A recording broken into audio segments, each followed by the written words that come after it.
Hello students, कैसे हैं आप सब। आई होप सभी अच्छे से होंगे, डेली क्लासेस ले रहे होंगे और क्लासेस को एंजॉय भी कर रहे होंगे और वीडियोज़ को अपने दोस्तों के साथ शेयर कर रहे होंगे। देखिए बेटा, आज तक हमने जो था सेकंड चैप्टर का पार्ट पढ़ लिया था। उसके केमिकल के सॉरी एसिड्स के बारे में पढ़ा था, एसिड क्या होते हैं। बेस के बारे में पढ़ा था, बेस क्या होते हैं। और उसके अलावा हमने ये सारी चीज़ें पढ़ ली थी। ठीक है, अब इसके बाद हम साल्ट फैमिली के बारे में पढ़ेंगे। उससे पहले जो टॉपिक्स है हमारे, कुछ हैं एसिड्स की इक्विलिटी, एसिड और बेस में क्या क्या इक्विलिटी होती है, इनमें क्या क्या समानताएं होती हैं, उसके बारे में पढ़ेंगे। ओके, चलिए देखिए, equality in acids and base मतलब अम्ल और क्षार में, अम्लों व क्षारों में क्या क्या समानताएं होती हैं वो देखते हैं। फर्स्ट जो इनमें इक्वलिटी होती है वो होती है students, when acids and bases reacts with metal. जब एसिड और बेस मेटल मतलब धातु के साथ रिएक्ट करते हैं, किसी भी मेटल के साथ रिएक्ट करते हैं, then give salt with hydrogen gas. तो वो क्या करते हैं, वो हाइड्रोजन गैस के साथ लवण की प्राप्ति हमें होती है। मतलब अम्ल और क्षार की अभिक्रिया जब किसी धातु के साथ की जाती है, मेटल के साथ की जाती है, तो हमें एक साल्ट मतलब एक लवण के साथ और एक हाइड्रोजन गैस या हाइड्रोजन गैस की क्वांटिटी हमें प्राप्त होती है। समझ गए। देखिए, जैसे एग्जांपल लेते हैं, हमारे पास एक एसिड है HCl, जिसको हम हाइड्रोक्लोरिक एसिड कहते हैं। इसकी रिएक्शन मेटल है हमारे पास, पोटेशियम के साथ करवाई तो KCl बन गया। इसको पोटेशियम क्लोराइड कहते हैं। क्या कहते हैं? Potassium chloride. पोटेशियम क्लोराइड बना और हाइड्रोजन गैस जो है वो साथ में निष्कासित हुई या प्रोड्यूस हुई। समझ गए। नेक्स्ट एक बेस ले लेते हैं, NaOH प्लस Zn लिया तो Zn ने रिएक्ट किया तो Na2ZnO2 बना। ये होता है सोडियम जिंकेट। क्या नाम है बेटा इस जो कंपाउंड का? इसका नाम है sodium zincate. Okay, sodium zincate बना प्लस H2 गैस जो है वो इससे प्रोड्यूस हुई। तो क्या पहली जो इक्वलिटी होती है एसिड और बेस में वो होती है कि जब कोई भी मेटल एसिड और बेस के साथ रिएक्ट करता है तो वो एक साल्ट और एक हाइड्रोजन गैस की प्राप्ति हमें होती है, या फाइंड आउट हमें गेटिंग होती है, प्राप्त होता है। ओके, चलिए देखिए नेक्स्ट। देखिए, acids are give H plus ion in water solution and basis are give OH minus ion in aquatic या वाटर सॉल्यूशन। एक्वाटिक का मतलब पानी, जो एक्वाटिक होता है, एक्वाटिक मतलब पानी है, जो सॉल्यूशन मतलब वाटर से बना कोई भी सॉल्यूशन। तो क्या समझे कि एसिड की रिएक्शन जब इसको वाटर सॉल्यूशन में डाला जाता है तो वो H प्लस आयन देता है, बट जो बेस है वो उसमें OH माइनस आयन देता है। जैसे एग्जांपल लेते हैं, HNO3 H2O पानी के अंदर डाला इसको हमने तो H प्लस आयन बनाया और साथ में NO3 माइनस। पोटेशियम H2O क्या बनाया? K प्लस बनाया और साथ में इसने OH माइनस आयन दिया। तो कोई भी बेस रिएक्ट करता है पानी के साथ या एक्वाटिक सॉल्यूशन में, वाटर सॉल्यूशन में, तो वो OH माइनस देता है, और एसिड होता है तो वो क्या करता है? H प्लस आयन देता है। समझ गए। नेक्स्ट देखते हैं। नेक्स्ट प्रॉपर्टी देखिए स्टूडेंट्स, नेक्स्ट इक्वलिटी क्या क्या होती हैं। Acids are a good conductor of electricity. जो एसिड होता है, अम्ल क्या होता है? इलेक्ट्रिसिटी का, विद्युत का अच्छा कंडक्टर होता है, चालक या सुचालक जिसको हम कहते हैं। मतलब जो एसिड्स होते हैं उनमें बिजली का, करंट का फ्लो आसानी से हो जाता है। बिकॉज लेकिन क्योंकि they gives H plus ion is aquatic solution. वो जो जलीय विलयन होता है उसमें कौन H प्लस आयन देते हैं। और किसी भी कंटेंट में या किसी भी थिंग्स के अंदर इलेक्ट्रिसिटी फ्लो कब होता है? जब उसके अंदर आयंस का प्रवाह होता है, या आयंस क्या करते हैं? फ्लो करते हैं, तो उसको ही हम क्या, उसके कारण ही उसमें इलेक्ट्रिसिटी का फ्लो होता है। देखिए नेक्स्ट एग्जांपल सच है, जैसे HCl में आयन होता है, H प्लस फाइंड आउट होता है। H2SO4 में हमें 2H प्लस फाइंड आउट होता है। HNO3 में H प्लस। तो जिसमें हमें आयन मिलता है वो क्या होता है? जिसमें आयन फाइंड आउट हो जाता है, आयन फ्लो करता है, उसमें ही इलेक्ट्रिसिटी का फ्लो होता है। चलिए नेक्स्ट देखिए। देखिए बेटा, bases are not conductor of electricity. Base जो होते हैं वो इलेक्ट्रिसिटी के या विद्युत के कंडक्टर नहीं होते हैं। Because electricity flow with ion. Electricity किसके साथ फ्लो होती है? आयन के साथ फ्लो होती है। But bases are not H plus ion, base में कोई भी H प्लस आयन प्रेजेंट नहीं होता है, इसीलिए इसमें क्या है, इसमें जो है इलेक्ट्रिसिटी का फ्लो नहीं होता है। नेक्स्ट देखिए बेटे, एसिड्स आर एसिडिक, अम्ल जो होते हैं वो अम्लीय होते हैं, मतलब एसिड एसिडिक होते हैं। And bases are basic solid property, मतलब अम्ल जो है अम्लीय गुणधर्मों के होते हैं और बेस जो है वो क्षारीय गुणधर्मों के होते हैं। समझ गए? चलिए नेक्स्ट और प्रॉपर्टी बची उनको और कर लेते हैं। नेक्स्ट टॉपिक देखिए स्टूडेंट्स, क्या है, acids and base in water solution, मतलब जलीय विलयन में अम्ल और क्षार का क्या होता है। देखिए students, when acids in water solution, जब अम्लों को वाटर सॉल्यूशन में डाला जाता है, दे गिव्स ऑलवेज H प्लस, वो ऑलवेज H प्लस आयन देते हैं। एंड या फिर और क्या वो कह सकते हैं बेटा, हाइड्रोनियम आयन, H3O प्लस को क्या बोलते हैं, हाइड्रोनियम आयन, इधर लिख देते हैं। H3O प्लस क्या होता है, ये होता है hydronium ion, hydronium ion. Okay, समझ गए? तो या तो वाटर सॉल्यूशन में H प्लस आयन देगा या फिर हाइड्रोनियम आयन देगा, बिकॉज क्योंकि H plus ion not present free in this form, जो H प्लस आयन होता है वो अपने आप की इस फॉर्म में प्रेजेंट नहीं रह सकता, सो इसलिए it's present with water molecules, वो किसके साथ रह सकता है, पानी के जो जल के अणु होते हैं, मॉलिक्यूल्स होते हैं, उनके साथ प्रेजेंट रह सकता है। और made H3O plus hydronium ion, जिसका नाम क्या है हाइड्रो, और क्या बना लेता है H प्लस, वाटर के साथ रिएक्ट करके हाइड्रोनियम आयन बना लेता है। H plus plus H2O tends to H3O plus, इस तरह से H प्लस जो है वाटर के साथ रिएक्ट करके हाइड्रोनियम आयन में कन्वर्ट हो जाता है, हाइड्रोनियम आयन। समझ गए स्टूडेंट्स?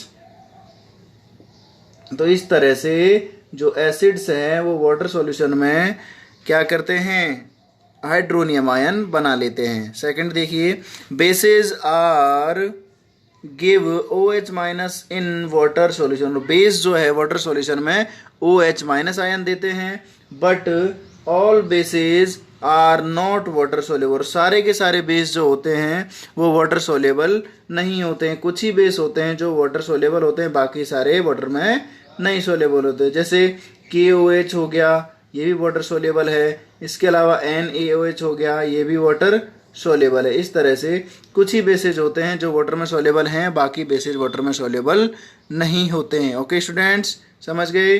नेक्स्ट टॉपिक स्टार्ट करते हैं। देखिए स्टूडेंट्स, नेक्स्ट एक पॉइंट रह गया है, उसको कर लेते हैं।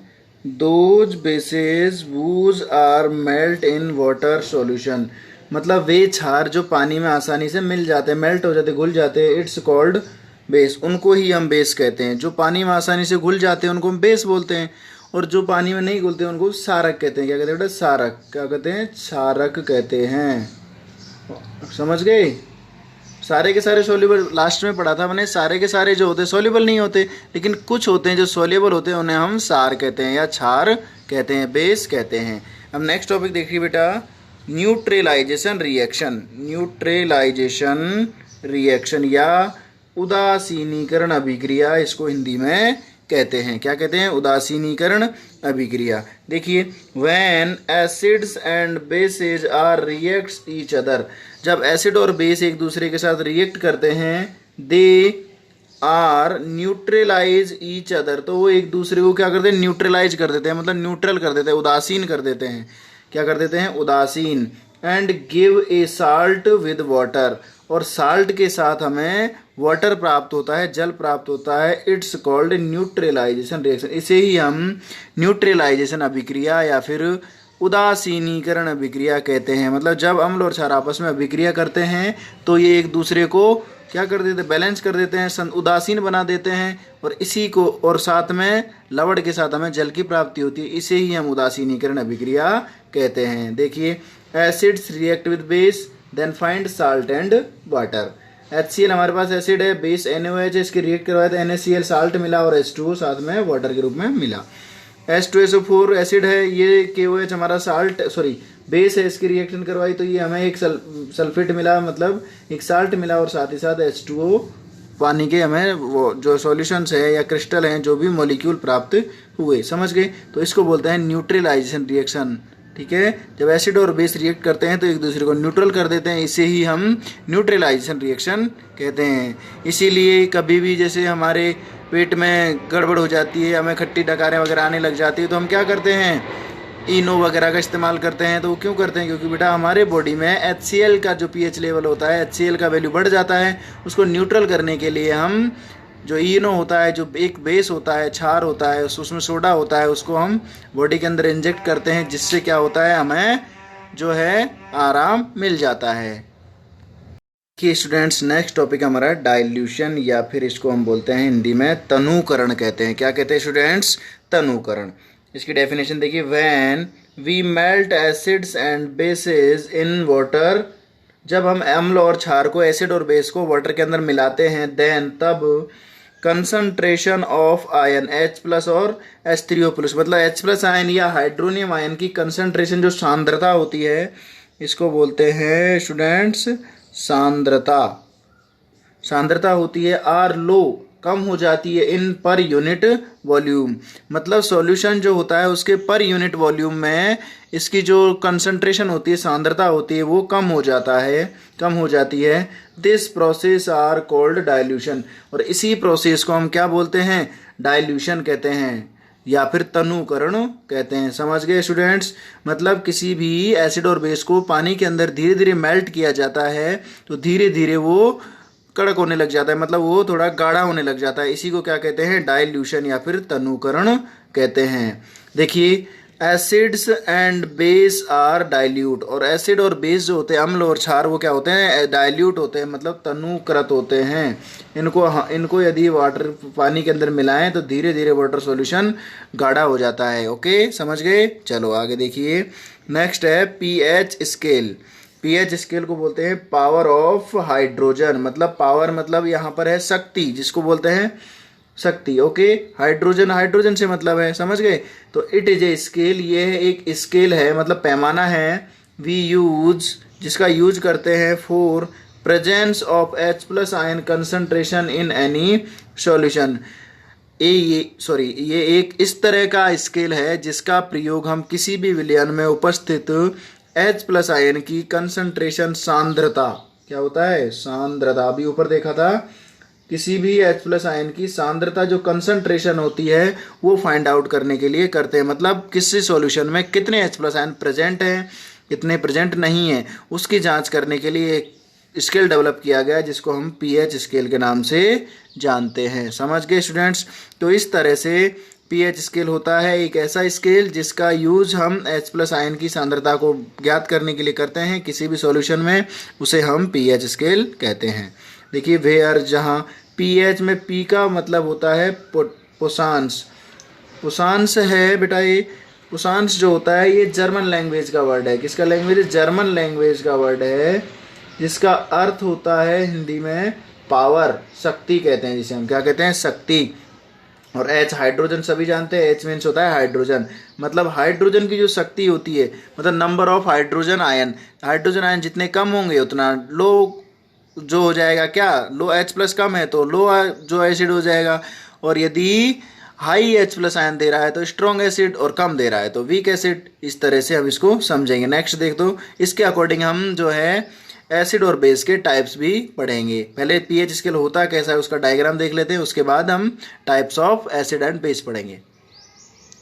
देखिए स्टूडेंट्स, इस तरह से हमारा पीएच स्केल होता है। देखिए इसमें कैसे कैसे होता है स्टूडेंट्स, ये जो होता है इधर होता है 0, इधर 7, मिड में 7 होता है, इधर 14 होता है, और 7 जो होता है वो होता है हमारा न्यूट्रलाइज सॉल्यूशन। कैसा होता है? उदासीन विलयन होता है। यहाँ पर कोई भी जिसका वैल्यू 7 है वो क्या होगा? एक साल्ट होगा। क्या होगा? साल्ट।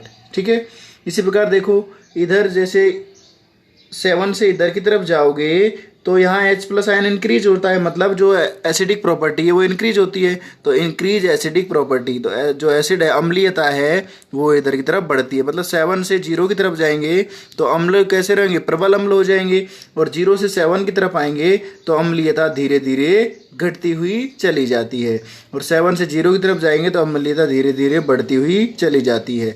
जिसकी वैल्यू 0 के नज़दीक होगी वो कैसा होगा, प्रबल अम्ल होगा, मतलब स्ट्रॉन्ग क्या होगा, एसिड होगा, स्ट्रॉन्ग एसिड होगा। और जिसकी 7 के नज़दीक चली जाएगी वो क्या होगा, जो वीक एसिड के अंदर आ जाएगा, मतलब दुर्बल अम्ल के अंदर आ जाएगा। सिमिलर देखो इधर जाओगे तो यहाँ धीरे धीरे OH फ्रिक्वेंसी बढ़ रही है, तो OH बढ़ेगा। यदि OH कम है तो क्या है, लो लेवल का वो जो है बेस है, और यदि OH की वैल्यू यहाँ पर सबसे मैक्सिमम हो जाती है तो वो बेस रहता है जो सबसे स्ट्रॉन्ग बेस रहता है। कौन सा रहता है स्टूडेंट्स, स्ट्रॉन्ग बेस रहता है। तो इस तरह से हम जो है pH स्केल को समझ सकते हैं। इधर से इधर की तरफ जाएंगे तो OH वैल्यू बढ़ेगी, इसका मतलब बेसिटिक प्रॉपर्टी क्षारीयता भी बढ़ेगी। इधर से इधर जाएंगे तो H प्लस वैल्यू बढ़ेगी, इसका मतलब एसिडिक प्रॉपर्टी भी बढ़ेगी। और 7 के ऊपर क्या होता है, उदासीन होता है, मतलब न्यूट्रलाइज सॉल्यूशन होता है लवड, इसके अंदर साल्ट जो होते हैं इनका सॉल्यूशन 7 होता है। ओके चलिए देखिए स्टूडेंट्स, pH स्केल ये अब किसका है, सारा का सारा डायग्राम हमारा pH स्केल है। अब देखो आगे लाइन लिखी हुई है, अकॉर्डिंग टू pH स्केल के according acids and basis R divides into the 2 parts. मतलब अकॉर्डिंग टू pH स्केल के अकॉर्डिंग अम्ल और क्षारों को 2 भागों में या 2 अलग अलग भागों में बांटा जाता है। उनको समझते हैं।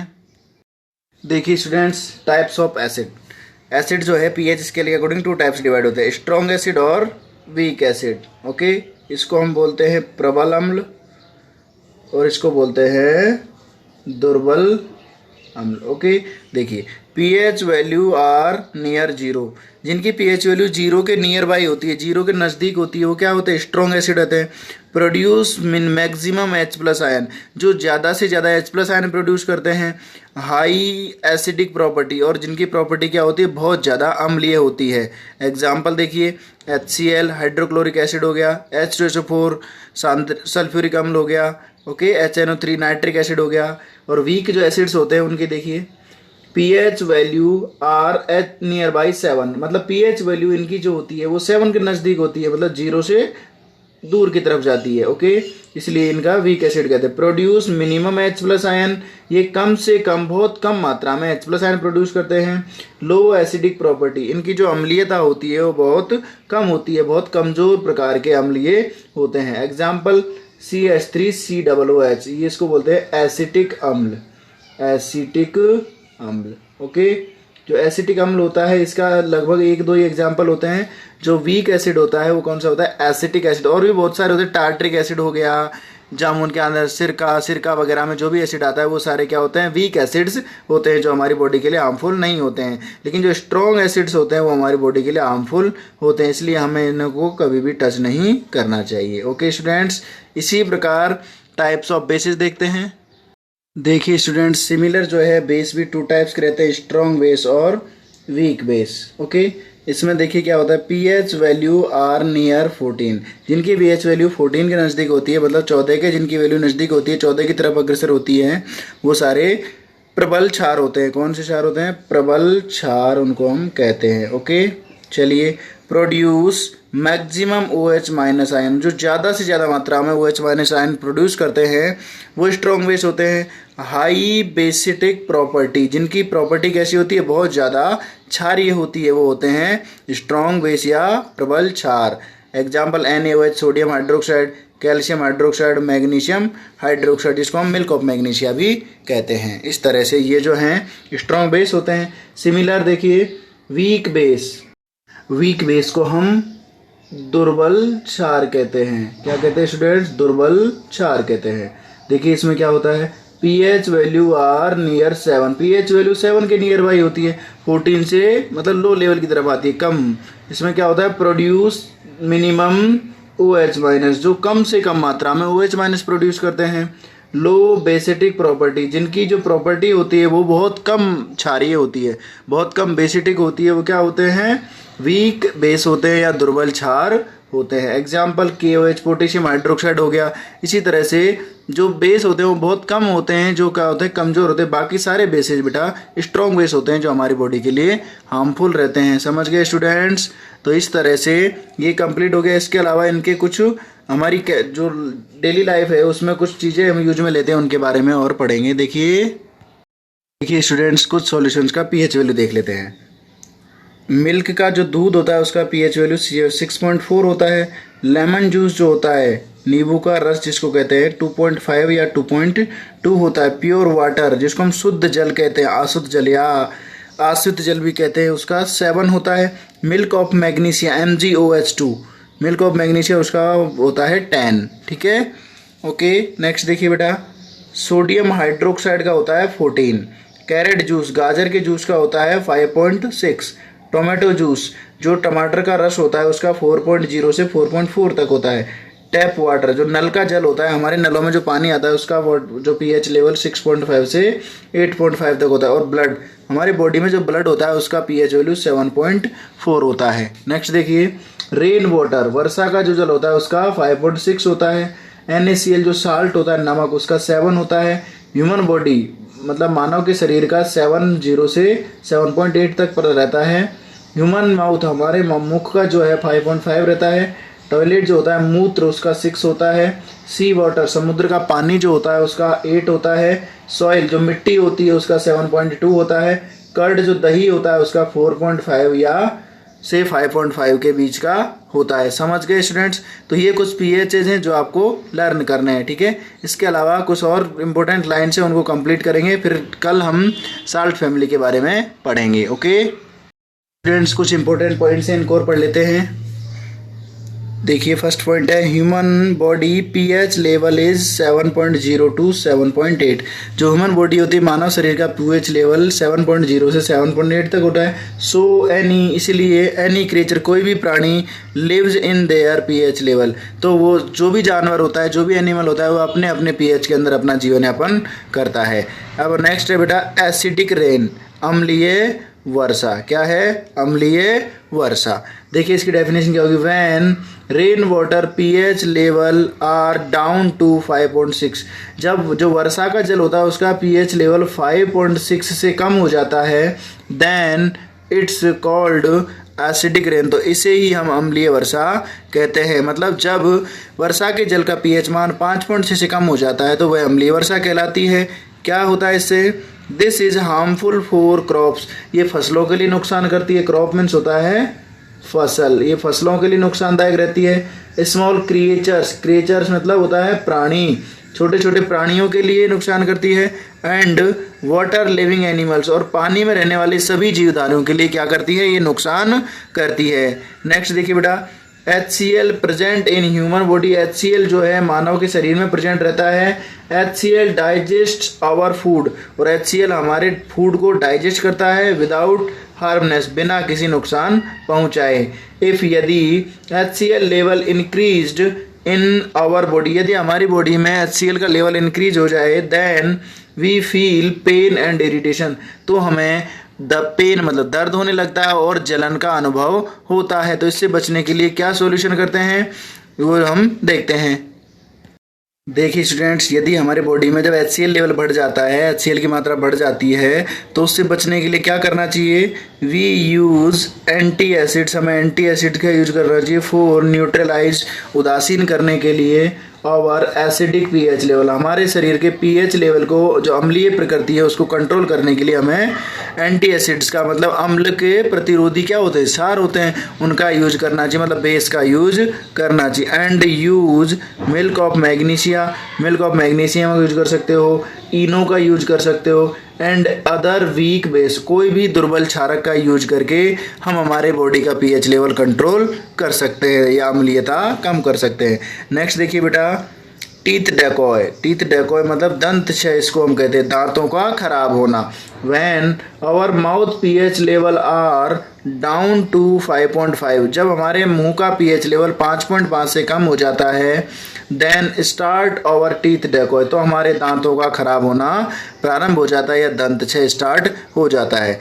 व्हेन वी ईट फूड, जब हम खाना खाते हैं, क्यों होता है बेटा ये दंत क्षय? देखिए व्हेन वी ईट फूड, जब हम खाना खाते हैं, many bacterias are reacts with sugar and food items, बहुत सारे बैक्टीरिया जो हमारे मुंह के अंदर प्रेजेंट रहते हैं वो क्या करते हैं, शुगर, चीनी और खाने की जो चीज़ें होती हैं इनके साथ रिएक्ट कर लेते हैं, एंड मेड एसिड्स, और बॉडी के अंदर एसिडिक, जो हमारा मुंह होता है उसके अंदर एसिडिक प्रॉपर्टी बना देते हैं, मतलब एसिडिक नेचर या जो अम्लीयता बढ़ा देते हैं मुंह के अंदर। देन क्या होता है, तो हमारे बॉडी के अंदर या मुंह के अंदर दांत खराब होने लग जाते, पीली परत चढ़ने लग जाती है, इस तरह की चीज़ें होने लग जाती। सो इससे बचने के लिए हमें क्या करना चाहिए, so we use basic toothpaste after food, इसलिए हमें ऐसी टूथपेस्ट का यूज करना चाहिए जिसमें क्षार उपस्थित हो, मतलब बेसिटिक का मतलब क्षारीय प्रकृति की कोलगेट वगैरह जो टूथपेस्ट वगैरह होती है उसका हमें यूज करना चाहिए। नेक्स्ट देखिए लास्ट पॉइंट है ये, bee ants and nettle stuck, मतलब बी मधुमक्खी, चींटी और नेटल के डंक, मधुमक्खी, चींटी व नेटल का डंक, क्या होता है इससे, if they are stuck or touched our body, यदि इनका डंक हमारी बॉडी को टच कर जाता है, we feel pain and irritation, तो हमें दर्द और जलन का अनुभव होता है। क्यों होता है बेटा, क्योंकि ये जो है तीनों के डंक में मेथेनोइक एसिड पाया जाता है, और मेथेनोइक एसिड हमारी बॉडी के अंदर जाते ही हमारे बॉडी में एकदम से जलन का अनुभव हमें होता है। इसीलिए मधुमक्खी, चींटी और नेटल के डंक के कारण हमें क्या होता है, पेन होता है। ठीक है, चलिए इसके इलाज देख लेते हैं आगे। देखिए स्टूडेंट्स, बी स्टक मतलब मधुमक्खी का डंक और आंट स्टक चींटी का डंक, इन दोनों ये और नेटल का डंक, तीनों जो है जैसे ही हमारी बॉडी को टच होते हैं तो जो मेथेनोइक एसिड होता है, मेथेनोइक अम्ल हमारी बॉडी में इंजेक्ट हो जाता है, हमारी बॉडी के अंदर चला जाता है, और जो क्या करता है हमारी बॉडी को दर्द और इरिटेशन, जलन का अनुभव जिसके कारण होता है। तो यदि बी और चींटी का मतलब मधुमक्खी और चींटी का डंक लग जाए तो उसके लिए यूज बेकिंग सोडा, बेकिंग सोडे का यूज करना चाहिए उस घाव पे, या फिर एनी वीक बेस, कोई भी दुर्बल क्षार जो हो उसका यूज करके हम अपना जो पेन है उसको कम कर सकते हैं। यदि नेटल का डंक लग जाए तो नेटल बेटा ज़्यादातर जंगली पहाड़ी क्षेत्रों में पाया जाता है, तो वहाँ पर लग जाए तो वहाँ बेकिंग सोडा वगैरह हमें मिलता नहीं है, तो क्या करते हैं उसी के पास एक और पेड़ लगा रहता है जो डॉग का पेड़ होता है। डॉग एक पेड़ होता है, उस पेड़ की पत्तियों को, डॉग ट्री लीव्स को यदि मसल करके इसके ऊपर लगा लिया जाए तो आसानी से हमें दर्द से राहत मिल जाती है, या पेन से क्या, पेन से जो हेल्प होती है, पेन को दूर करने के लिए हमें हेल्प होती है। समझ गए? तो इस तरह से मधुमक्खी, चींटी और नेटल के डंक लग जाए तो मेथेनोइक हमारी बॉडी में इंजेक्ट हो जाता है, और मेथेनोइक को, इसके एसिडिक प्रॉपर्टी को न्यूट्रलाइज करने के लिए या उदासीन करने के लिए हमें बेकिंग सोडा या किसी दुर्बल क्षार का यूज करना पड़ेगा, और नेटल के डंक का यूज करने के लिए वहाँ पर डॉग पेड़ की पत्तियों को मसल करके, जो कैसी होती हैं, क्षारीय प्रकृति की होती हैं, उनको लगाना, मसल करके उसको लगाने से हमें दर्द में राहत मिल जाती है। समझ गए स्टूडेंट्स?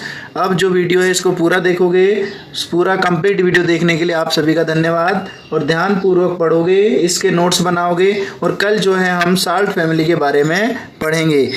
कल हम साल्ट फैमिली पढ़ेंगे, साल्ट फैमिली जो लवण परिवार होता है उसके बारे में पढ़ेंगे पूरा। ओके, और अब जो वीडियो कंप्लीट हो चुका है उसके बाद आप वीडियोस को अपने दोस्तों के साथ शेयर करोगे, और यदि आप सभी ने अभी तक सब्सक्राइब नहीं किया है तो सब्सक्राइब करोगे, सब्सक्राइब करने के बाद वीडियो को लाइक करोगे और अच्छे अच्छे कमेंट्स करोगे, और जिस भाई को या जिस व्यक्ति को आप इस वीडियो की ज़्यादा ज़रूरत हो तो उसको भेज दें, जिससे वो भी इन वीडियोज़ का आनंद ले पाए। ओके स्टूडेंट्स, ठीक है, कल मिलते हैं नेक्स्ट क्लास में, बाय।